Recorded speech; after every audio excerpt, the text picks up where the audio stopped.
the lines, we just draw another line. And so a note that's here is C, because it's the next line above B. You all right so far? Yep. Okay, let's go backwards. Backwards from F is E in a space. Backwards from E is D. D, right? This note is C. B and then uh-huh. Here's the F that you're playing a lot, the one that's below the staff. You have a lot of those, I think. A. Yeah. Yeah, So. and this is one of the notes that's probably the note that speaks the easiest on your tuba. Not a guarantee, but it might be the first note that just comes out. Yeah, usually, I think. Okay. Okay, so this is F. Your music's going to go much lower than this. So it's this extra line situation. It's called a ledger line. So a note that's on this line is E. Below it is D, which you also play a lot. I think in Telltale you play D about half the time. Yeah, I believe so. If it's that You have low. there's a whole lot of that one in there. Yeah, a lot of D So, on the second row of music. yeah, all over the place. Okay, and then below D, you need two lines to get lower down, right? Yeah. C, and then here's your low B flat. Two ledger lines, and underneath is B. Okay. So there's all your letters. Okay? Okay. Flats and sharps. Flats and sharps change the pitch of the letter name by a half step. So, let me think. On your chanter, it would be like playing from A to B flat. Okay. For how close together the notes sound. Mm-hmm. Okay. There's a normal half step between B and C and between E and F, but we use band music plays flats a lot. B flat, E flat, stuff like that. And in any piece of music, they'll tell you what that is right at the start of the line. Can I erase this stuff? Yeah. Okay.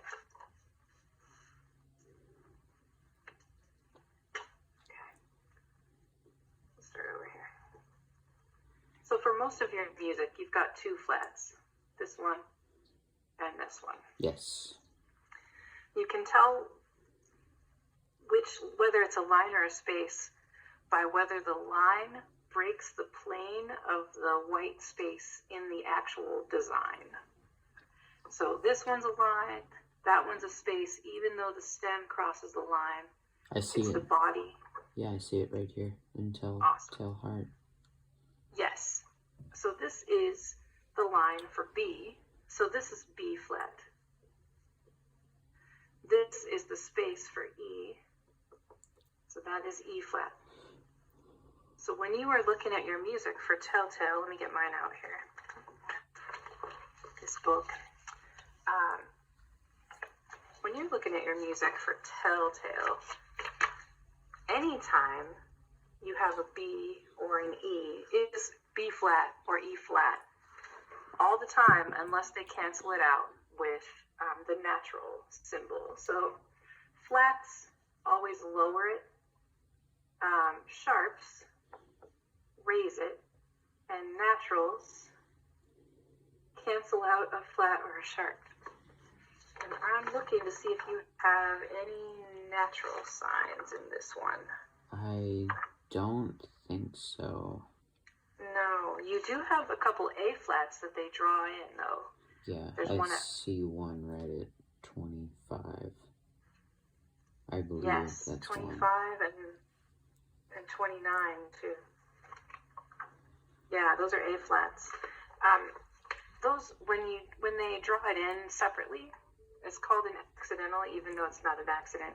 It just means this is all fine, but there's going to be an exception. We're going to throw in a couple A flats, and then we won't need them anymore. So they didn't need to put it for everything. Yeah. Kind of how that B flat is good no matter what octave you're in. Low B flat, middle, high, super basement, doesn't matter. All B's are B flat. Okay. From the keys. Okay? This is your key signature. Key signature is just it's the key to the code. If that makes sense. Doing okay? Yep. Oh, I figured this would be no problem for you. It's just that you haven't seen it before. Yeah. I have not. Okay. So in your music then, right at the beginning, your first note is here. And it's F. And you have two of them, and they've connected them like this, I think. Mm-hmm. Okay. So, have you seen Rhythm Tree or something like that before that shows this? One with a stem, one that's filled in, one with a friend, like that? Have you seen that kind of thing? Like in sheet music or? Yeah, generally. You might have to think back to elementary school. I think I've seen that before on the recorder. I'm not sure. Okay.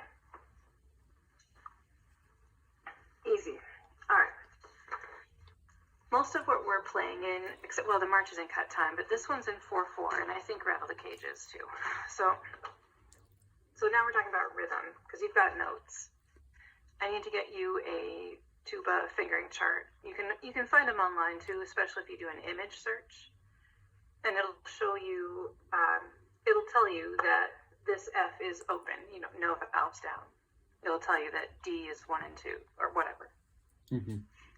That is the quickest way to be just playing all the time. So that note, I don't push any valves down. I just blow into the tuba, right? You do. Okay. The trick is knowing which sound that will come out with no valves down is the F. I've been playing with the sounds with that by pushing no valves down, and I'm trying to make out which one is closest to the F. And I'm not sure actually. Well, do you want to just make a noise and I can tell you? Yeah, sure. That'd be great.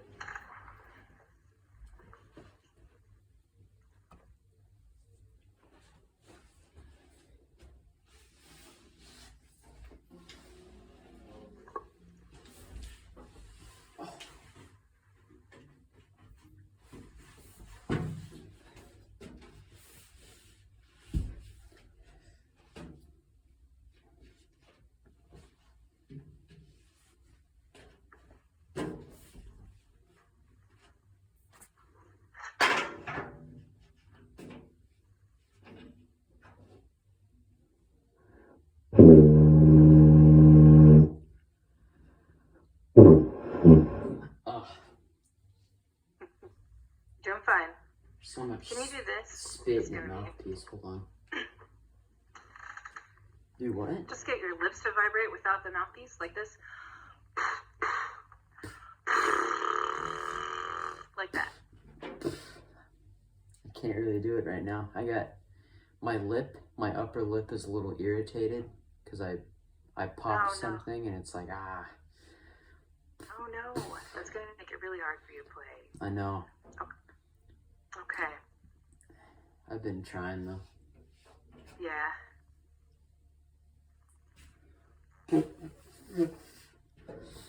Yeah, so that really that hard. feeling of that motorboat sound, or little kids make that noise with a toy car sometimes. Yes. That's really how you're gonna play a brass instrument of any type. It's just that when it's a smaller instrument like the trumpet or something, that buzz is just tighter. But for a tuba, we want it to be pretty loose and that'll get you a sound. There's spit leaking out at the end of the tuba. Oh, it's dripping on my leg. Yeah. You have to empty that once in a while. I know. It's gross. Right. Yeah, it's mostly water actually, from like steam. Yeah. You're putting a lot of warm air into your instrument. It's not very much spit. The mouthpiece gets like really warm when I use it a lot. So it's like, oh. Yeah. That's it's normal.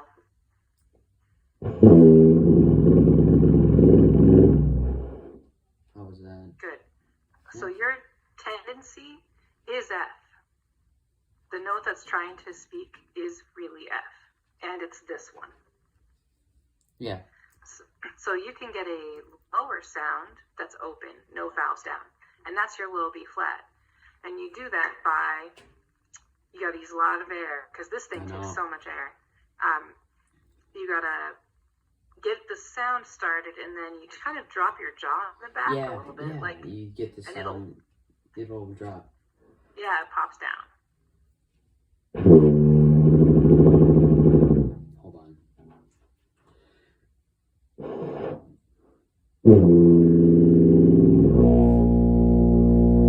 That's it? Yep. It takes a couple tries. Okay. But I got it. So when I first started playing, and actually when I play tuba a lot, I use, I have a couple of ratty old washcloths from days gone by, and I usually put one on the floor, and I empty my water key onto that, and then I just throw it in the laundry. And I use a different one to keep the mouthpiece dry, because that will irritate. I have a cloth for that. I either use a shirt or a cloth. What piece of the tuba should I like remove and then water out? Like, actually, you have a little lever on there, and you just have to open it, and it'll just come pouring out of there. But don't open it on your lap, or you'll be sad. Oh, I know. Where is that? Is it on one of the little ones or the big one? It should be on your main. Not the one that's actually on your lap, but towards the bottom of it. Yeah, my point. Is it like it's further down. Down here? Yep. Oh. It is. If you were holding the tuba like you were playing it, and you reached your hand to your left side, you would find it with your hand there. See it? Right down by your right hand almost. Oh, I see it. Yeah. That's it. This little man right here? That's the one. If you pull that, it'll pour out. Yeah, so, it looks kind of moist right now. I don't want to do that. No. So if you have a cloth to put down, you can. Trash can. I think I'll go in the bathtub and drain it that way. Yeah, it's mostly condensation. It's very little spit. But there is some. And it is definitely, people will call it a spit valve or a water key, and both of those are not wrong. I try to say water key, but really in my head it's a spit valve too, so I just call it that. It's a good nickname. It works out. So you don't open it on the floor, so it's like, oh, spit valve. It's nice. Yeah.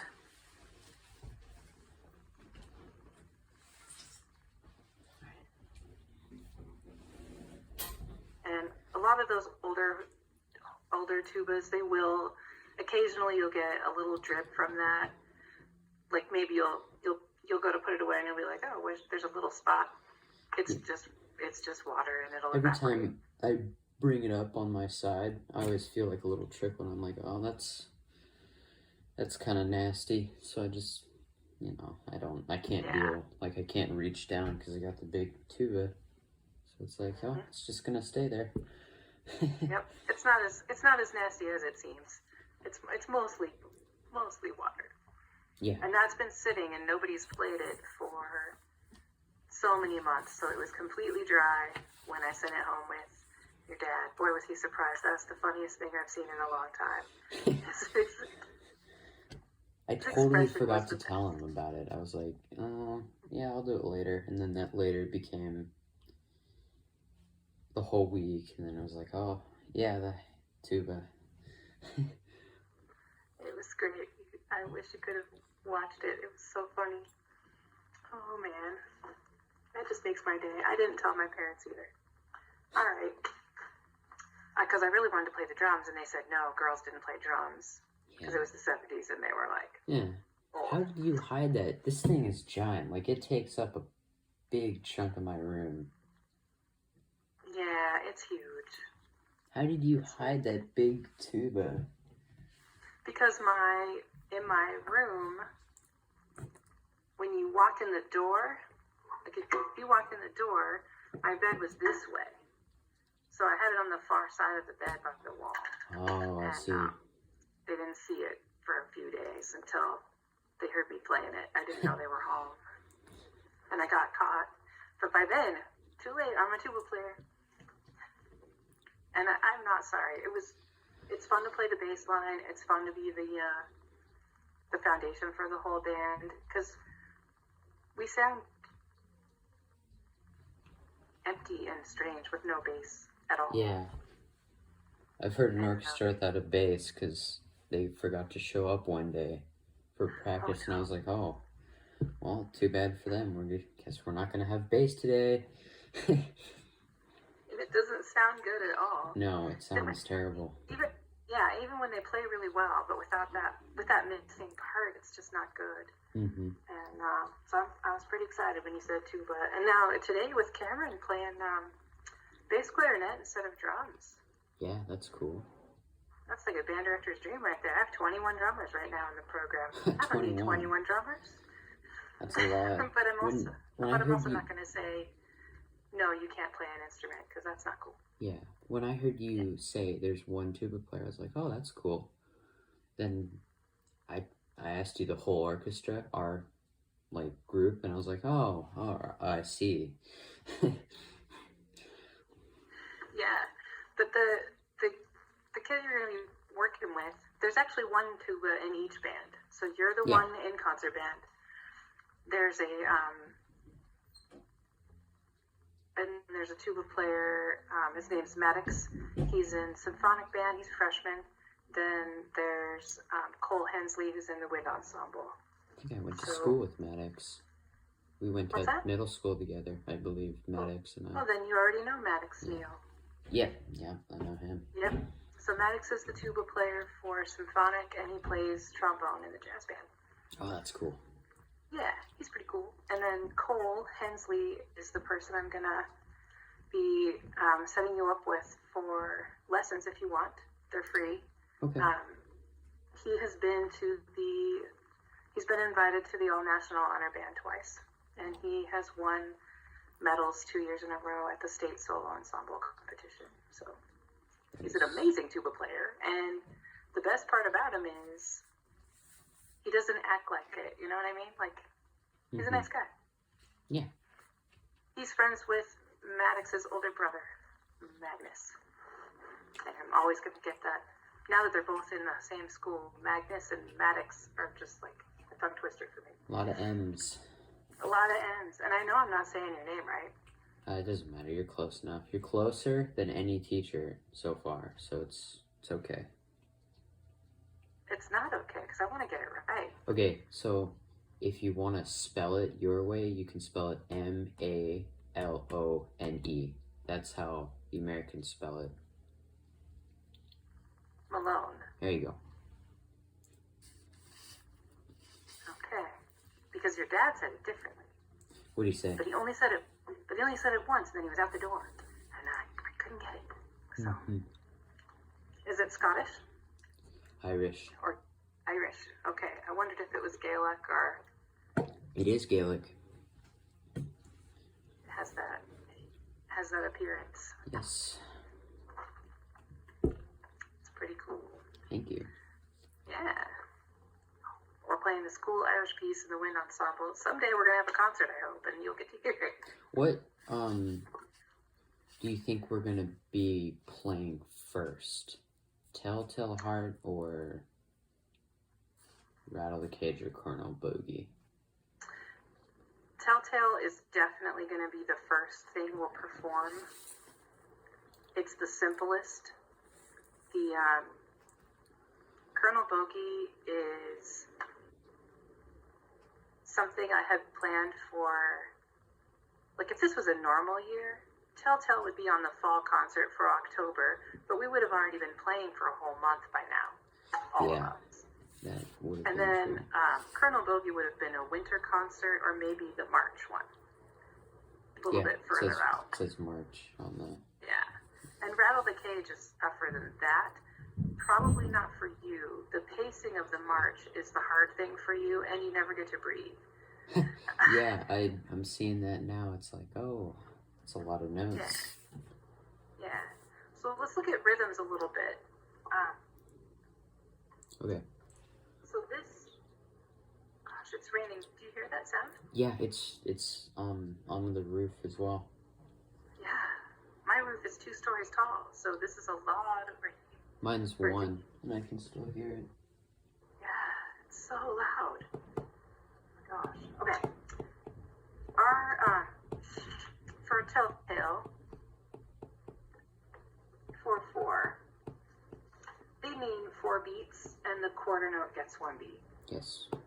So this is a whole note. So I'm going to draw like, here's a whole note.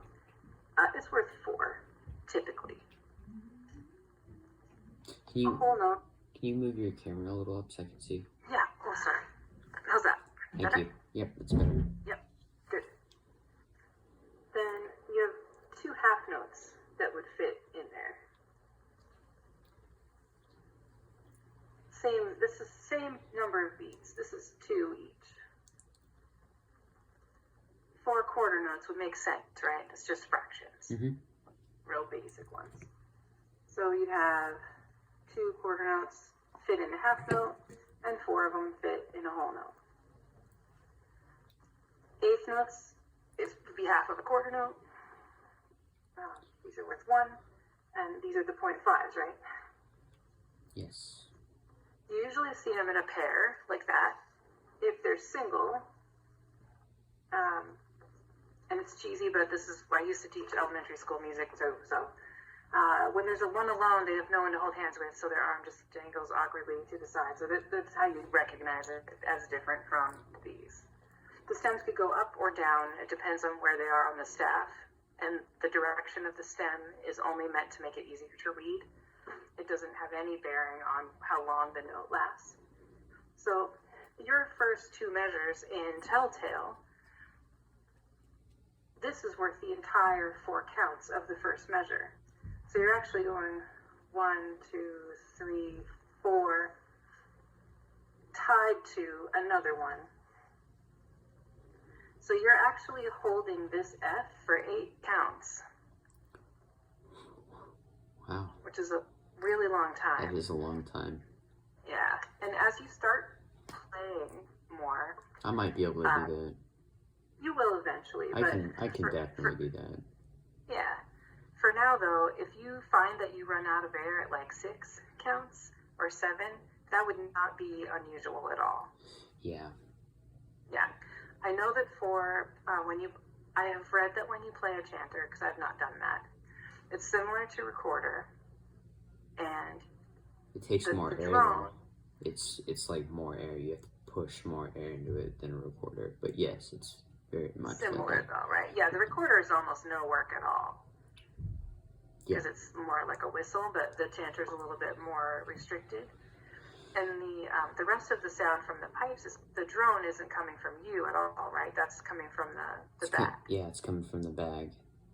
All the air that you push through the mouthpiece on the pipes. But if you're just playing the chanter, like just the practice chanter, you're using, it's just like a recorder, but with more notes. Right.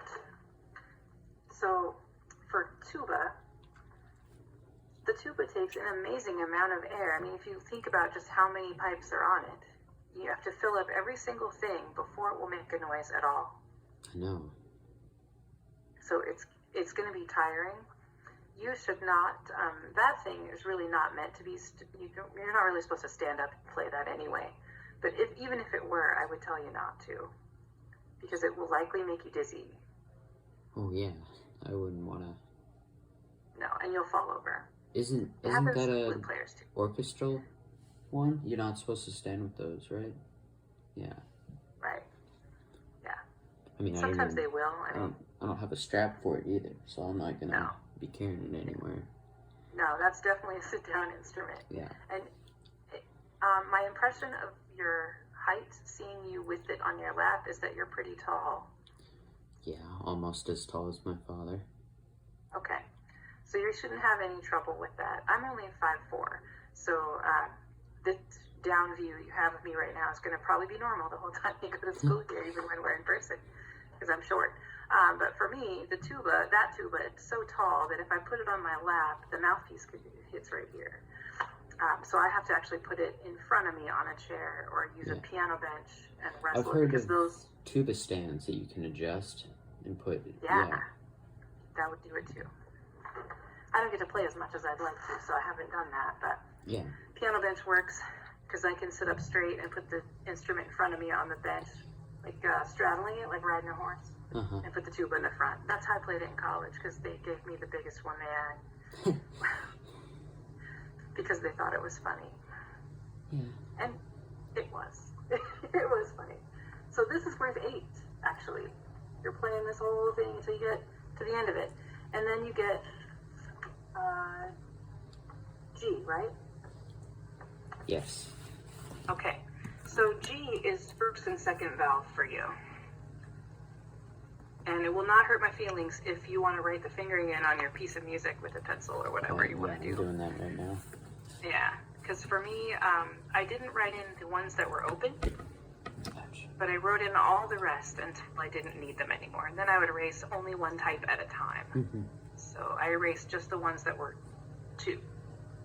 And then all the 1s. And I left the 1 and 2s and the 2 and 3s for a long time. Because why not? You know, eventually you won't need it. But for now you might.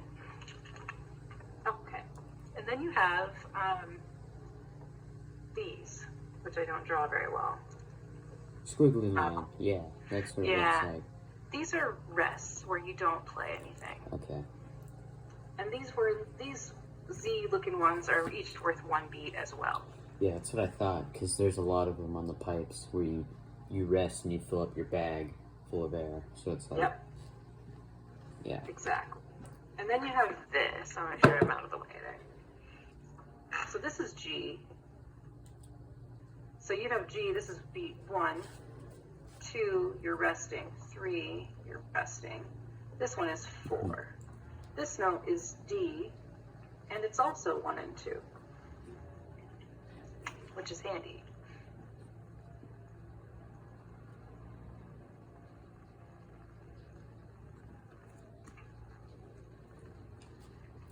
Okay. So when you're playing along, at the beginning, you would start with 1, 2, 3, 4, 1, 2, 3, 4, G, D. That's how it would fit the pattern. 1, 4, 5, 6, 7, 8, G, D. Does that make sense? Okay. Each beat that goes by is where, when I'm playing, I tap my foot, or I tap my toe inside my shoe, or whatever. Well, here in my classroom, it's concrete under a thin industrial carpet, so it doesn't make a whole lot of noise. But on the stage, it's a boomy, sounds like cannonballs every time people stamp their feet, which can be fun, but not usually for concert. So what you've got is mostly quarter note things. The measure that comes after this that I'm out of board for, this is measure 4 that I'm looking at. Okay. What's going on there? Looks like 2 Ds and 2 rests, I believe, right? Close. Right fingering, wrong note name. Oh, right, yeah. Okay, I see that would be G. Right? It's G. Yeah. You got it. It's G. Okay. And it's the same rhythm, though, as this measure. It's play, rest, rest, play. Okay. And it's still 1 and 2. It's just the pitch doesn't change. measure 5, I see they've thrown in a sharp there.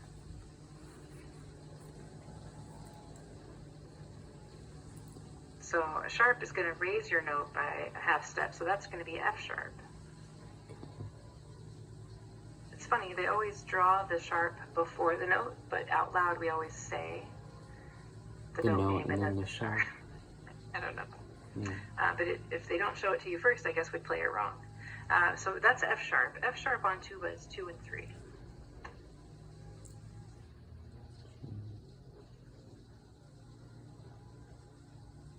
And the first note in measure 5 is looking like A. A? The bottom space, right? Yeah. Okay. So this will go way back to elementary.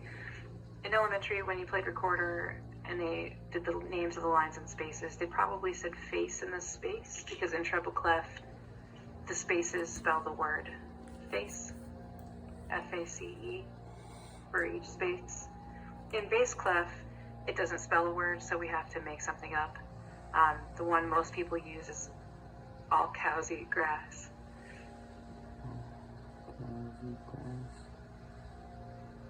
A-C-E-G for the spaces. Yeah, here. And if these don't help you, if that memory thing doesn't help you, you don't need it, because you already know that F is the one on where the 2 dots are. Mm-hmm. And you only need one, and you can count down the rest. But all cows eat grass is your spaces.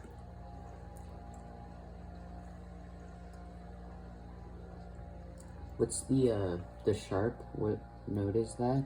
Is that A? F. It is F sharp. F. Okay. Yeah, that's your space below the bottom line is your F as well. Okay. Good. And while your upper lip is irritated, you're going to want to not play too long of a. You're going to want to take breaks when you're playing. Yeah. And don't. Yeah. Because that will. It'll never get well if you played constantly and kept it moist like that from playing. It will just irritate it more. So speaking from experience, that will go away. Mm-hmm. If the mouthpiece is irritating you though, like if you have a nickel allergy or something like that. Oh no, it's okay. I don't have a nickel allergy. All right, because I would need to know that, because we can coat the mouthpiece with something to make it less irritating. It smells like nickel. Yeah. Yeah, they're usually silver-plated nickel. Is the tube itself nickel, or is that brass? It's brass. I see. Okay. It's brass, and it has some silver plating on it, or it does, nickel silver. Yeah, like an alloy. Yeah. It's an interesting beast. Those old mirrorphones, they have been through so many things, but they play so well, and I just can't see replacing them when they have such a good sound, you know. Mm-hmm. The tubas in the other orchestra that we had in middle school in Italy, mm-hmm. they had 3 notes, and then they had one of the triggers. You gave me the 4-note ones, and I was like, huh. Yep. We have because a lot of European instruments are built that way. Yeah. A lot of them are. This one is different. It has the 4th valve, kind of like I was explaining to Alicia about her baritone today. Mm-hmm. The 4th valve makes some notes more in tune. Yeah. And it's mostly basement notes. So like your low C that's way down here. Mm-hmm. This C is usually 1 and 3.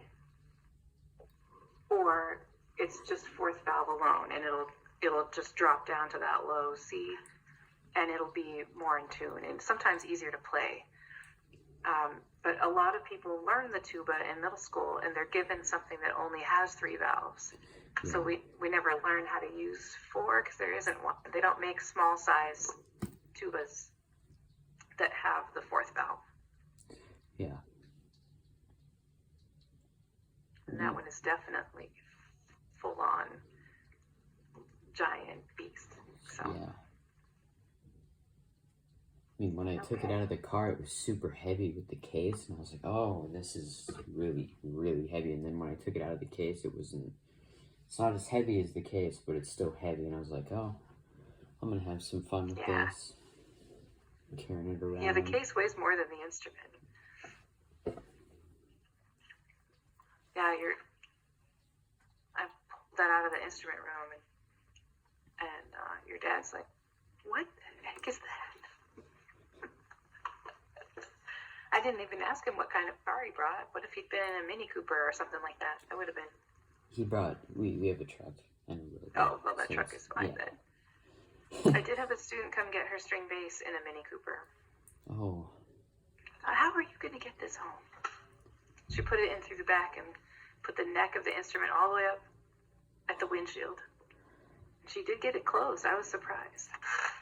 I would just suggest putting the convertible cap down on this, if they had one. You know. She had the one that has the little hatchback. Oh yeah, yeah. That would have been just to open the hatchback and ratchet it up. That would have been easy as well. Just slide it in there, but it was an adventure to watch. I told her she ought to film that and send it to the car company. Make a good advertisement. It's not as small as it's small, but it's not that small. Okay, let's look at something that has a more difficult rhythm. So this first part, where all these bass clarinet cues are that you'd be playing, and they're only cues because you can see they're really small notes. Yeah. And then you see the word play at 19, probably. Yes, I do see that. Yeah. Yeah. That is, in case we had an army of bass clarinets, you'd be waiting all that time and just counting to 4 for every measure until we got to 19, and then you'd be jumping in on your low D, which is 1, 2. So do you think if the other dude does play the bass clarinet, I will have to play with him?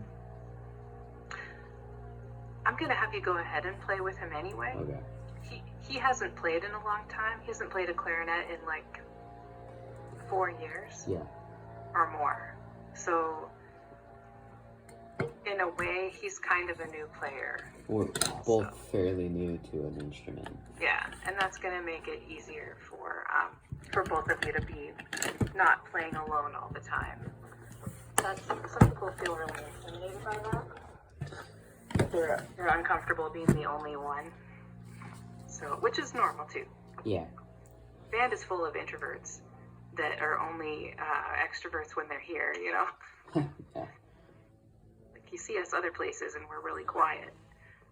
And then we get together and we're not. Okay. Let's see. There is a place you don't have half notes. Oh, you do have some half notes though that are, I'm on a whiteboard again.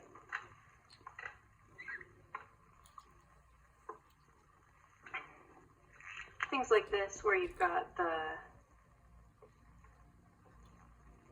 let me move on the edge of the pen there.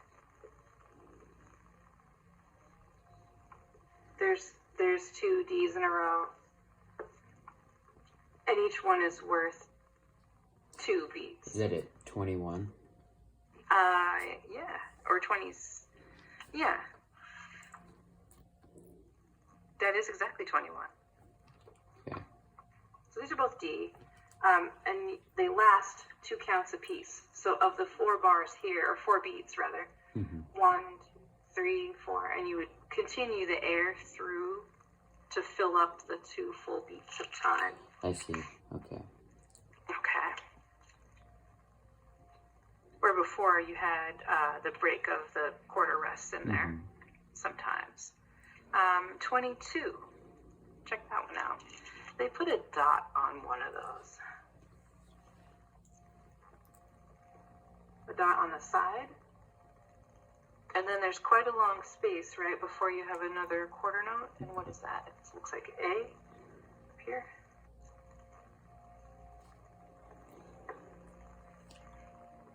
Does that look right to you for yeah, it does. 22? 21. Good.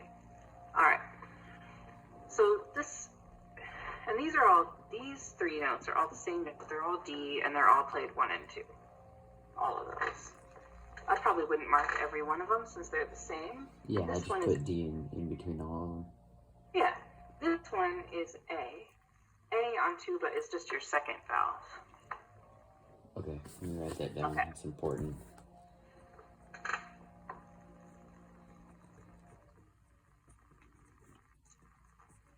Thank you for that. You're welcome.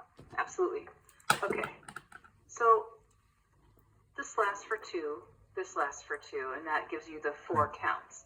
This measures also 4 counts, but look what's happening. This is number 4. This is actually worth 3. The dot makes it worth 3. Let's see.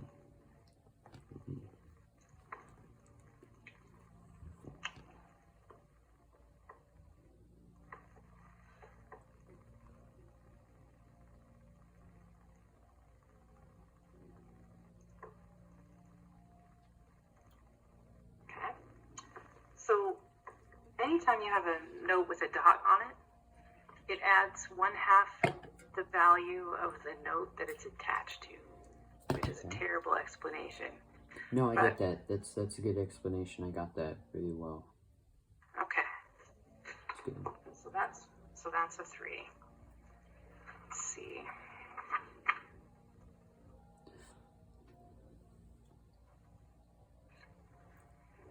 Okay. Do you see at 33 you have another A, but it has the flat? Yeah, I see that. So A flat is the first valve, Okay. but regular A, natural, is second valve.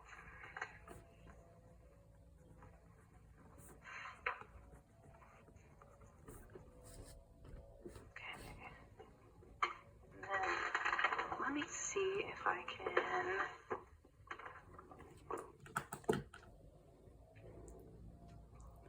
Never really played in an orchestra before, so this is a first. Like with a group of people, because the bagpipes, it's either usually a finisher or a starter, and then the whole group joins in. But Right, or you're only playing with drums. yeah, or that. Yeah. So in this area, you were in Italy before, right? Yes, that's where I played the pipes 1 year, which was 6th grade. Okay. Well, this area has at least a locally famous pipe band. It's called the Clan Gordon Pipe Band, and it is bagpipes and drums, and they are based in Tacoma. Oh, that's cool. So they're real local, and when they start doing stuff again, because they're it's kind of a friend thing, but their band leader is somebody that I know through someone else. Well, that's cool. And and when I told my friend, hey, isn't this the coolest thing? One of my students plays the bagpipes. He contacted me and wanted to know if you'd be interested in playing with Clan Gordon when they start doing stuff again. And I thought, maybe you would, but I thought I'd tell you about it, that's going to be an option for you as another place to play. Yeah. And it's full of people who've played a long time. There are some young people in the group, mostly in the percussion section, not a lot of the pipers, but they it means that there's a whole bunch of people who would know a lot about what they're doing. Yeah. And you might find that pretty interesting. I mean, I kind of know what I'm doing still, because I told you a while back when the bagpipe, the actual bag, it burst open. So I ordered a set of Indian pipes, and those are kind of hard to play a little bit, but they're all right. Wow. I haven't played them yet because people are trying to sleep in the neighborhood, so it's like, I'll take it back for Fair a while. enough. Oh no. Let's see. Oh, here we go.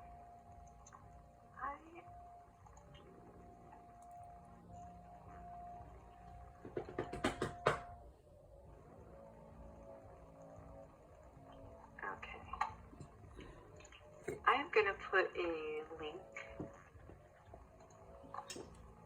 in our meeting right here. Okay.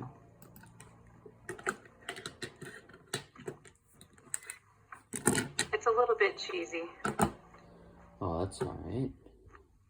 but it has a really good fingering chart for tuba and some other like tuba stuff. Alright. So if you scroll down,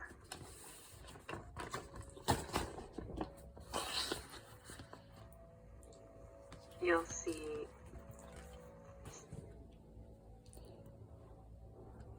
and a really good fingering chart, which at the bottom of it, it'll say click here for printable version, and it'll convert it to a PDF that you can print if you want. Okay. And that'll help you some as well, just to see what things look like. And it'll show you the different names for things. So sometimes sharps and flats collide a little bit. Like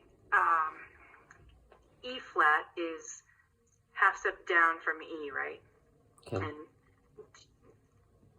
if you go more than that, you end up on D. So you go E, E flat, D. But if you started at D and you raised it up a half step, you would get D sharp and then E. But D sharp and E flat are the same note with different names.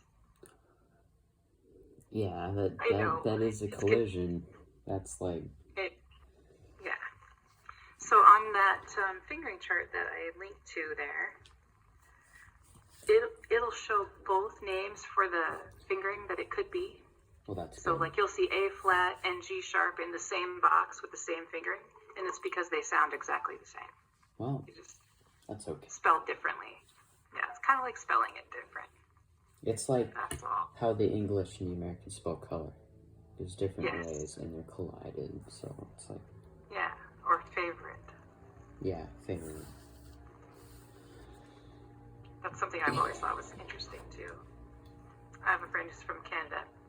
She's definitely all about the Anglican spelling of certain words. I spell it the English way, so it's like... It's not wrong. I know. It's a good argument starter as well. Yes, it would be, especially with English teachers. Yeah. Who's your English teacher this year? I keep forgetting her name. I don't want to exit. I don't want to click on another tab because then it'll bring up a little square that says I'm back. And if I click I'm back, it'll kick me out of the call. But Okay. Fair enough. I don't know. I don't remember Okay. her name. Trying to think who has ninth grade English. Miss Houseman? I don't think so.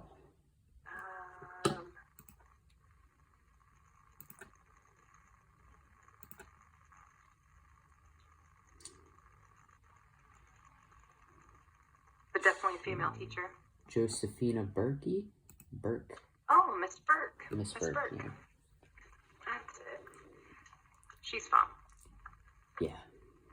I don't know if she'd argue with you about that or not, or if she would just let it go. I don't think so, because we've been learning about cultures, and yeah, I don't think that's going to be a problem. No, I don't think it would be with her. We have had teachers here in the past that would have definitely put up a fight on that one, but... One of my old history teachers liked to mock people about their English spelling. Like, he'd go... Well, not like in a bad way, like in a joking way, of course. Everyone was cool with it too, so it's like, oh, okay, yeah. then it's okay.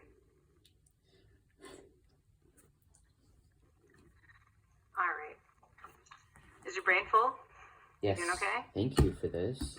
You're I've welcome. learned a lot. We can do this any other time, and I will get you in touch with Cole here shortly. Probably next week. I'll ask him if he'll come to the asynchronous meeting as well, so you can meet him. He's a nice kid. He's our drum major for band, so that means he's the student director of the marching band when we do that kind of stuff again. Well, that's cool. So you'll see him a lot. Yeah, he's a good guy.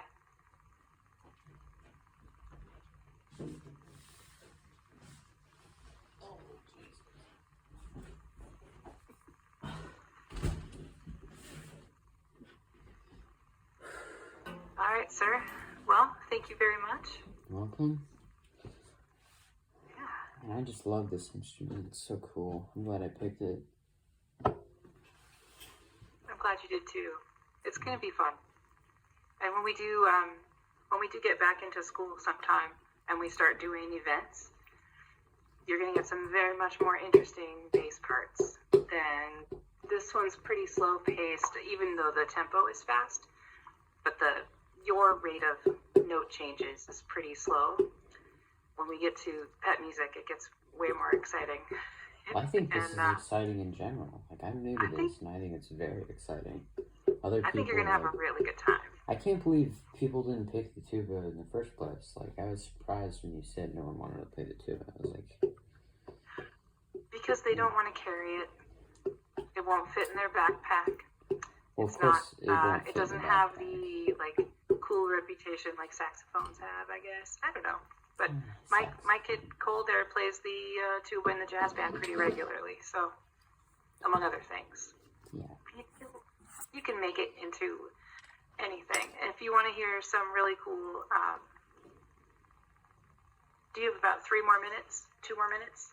I have, like, 2 hours. I mean, I can hang out. Okay, let me find this. You're probably the nicest band teacher I've had so far. Thank you.